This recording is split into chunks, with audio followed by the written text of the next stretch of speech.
Eto na ang segment na tunay na magdodomina sa anumang aspekto ng inyong mga buhay.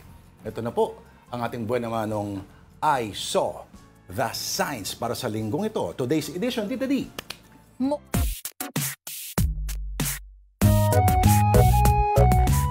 Mukhang makakatipid naman. Ay, gusto natin yan, Oo, di ba? gusto ko yan. Sa hirap ng buhay ngayon, tulad Correct. nating nasa laylayan. Okay, ano ang ating unang sign? Ano to? Coke float 15 only. Okay. Kasi I gets Coke, oo.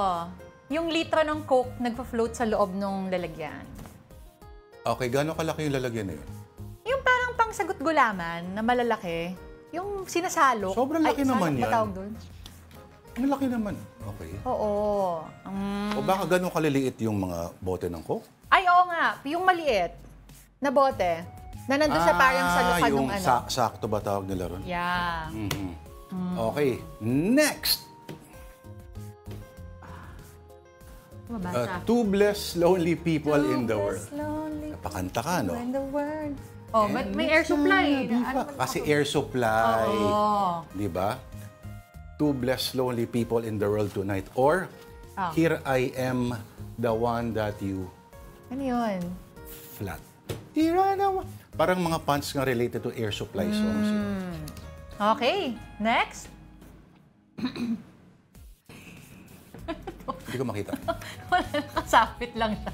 Uy, mahirap yan, ha? Oo, ang hirap. Tsaka delikado. Nakaangkas? Oo. Tapos ano yung bike niya? Parang, Diba gusto ko yung pagkakaangkas niya, parang koala ang datingan, ha? siguro naman sana Kapit na kapit, ah. Sana either kapatid niya yon or kasintahan. Ah, ito.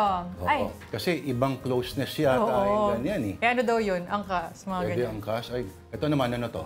Yung gusto mo makamura sa ID picture. Kaya, Oh, pero nakita ko na ito dati. Why not? At least. Kaya lang kalaban mo dyan yung shadow nung cellphone. kaya dapat gawin mo yan tanghaling tapat. Para walang shadow. Tama Ayan. ba yun? Ay, hindi ko alam eh. Depende. Iwasan mo na lang direktang nasa taas mo yung light source. O kaya, gumamit ka ng ilaw na gamit Ayan! ng ginistan ngayon. No? Walang Grabe, oh. shadow. Di ba? Ganda ng buga ng ilaw natin. Kaway. Bati tayo habang maganda yung ilaw ni sige. ginistan. But again, pag nakita nyo yung sign sa Afternoon Delight, on@gmail.com. Pakisend po dyan.